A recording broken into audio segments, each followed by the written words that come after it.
దేవుడు మన దగ్గరికి రావడానికి అవతారం ఎత్తాడు. మనం దేవుడి దగ్గరికి వెళ్ళడానికి గుడి కట్టాం.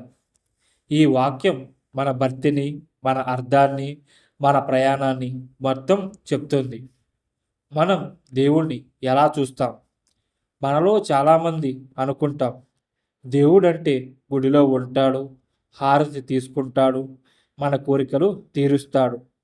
కానీ ఒక్కసారి ఆలోచించండి, దేవుడు అంత గొప్పవాడు అయితే ఆయనకి మన కొబ్బరికాయలు అవసరమా?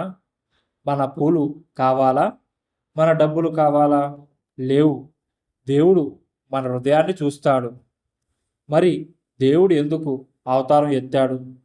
ఇది అతి ముఖ్యమైన ప్రశ్న. దేవుడు స్వర్గంలో ఉన్నప్పుడు మన సమస్యలు ఆయనకు కనిపించలేదా? కనిపించాయి. కానీ మన బాధను మన స్థాయిలో, మన భాషలో, మన పరిస్థితుల్లో అర్థం చేసుకోవాలంటే దేవుడు మనలాగే మారాలి. అందుకే చేపలా పుట్టాడు, మత్స్య అవతారం. తాంబేలులా మారాడు, కూర్మ అవతారం. అడవిలో నడిచాడు, శ్రీరామ అవతారం. మన మధ్య నవ్వాడు, ఏడ్చాడు, శ్రీకృష్ణ భగవంతుడు. దేవుడు దూరంగా ఉండలేదు, మన జీవితంలోకి వచ్చాడు.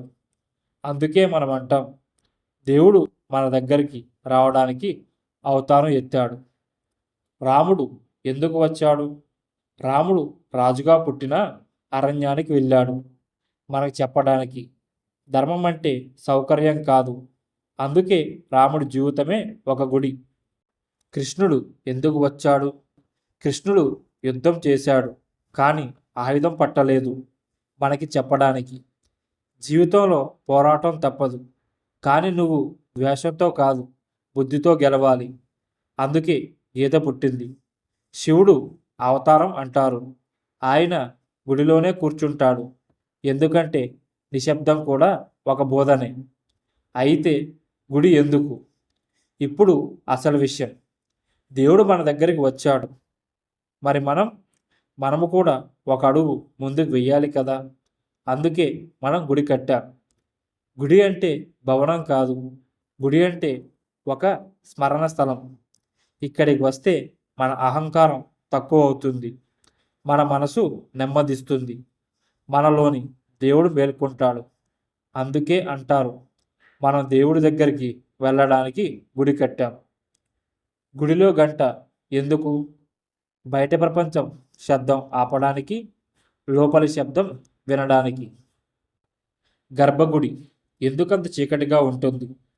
మనలో ఉన్న అజ్ఞానాన్ని గుర్తు చేయడానికి. వెలుగు ఎప్పుడు లోపలే పుడుతుందని చెప్పడానికి. ఒక్క చిన్న ఆలోచన.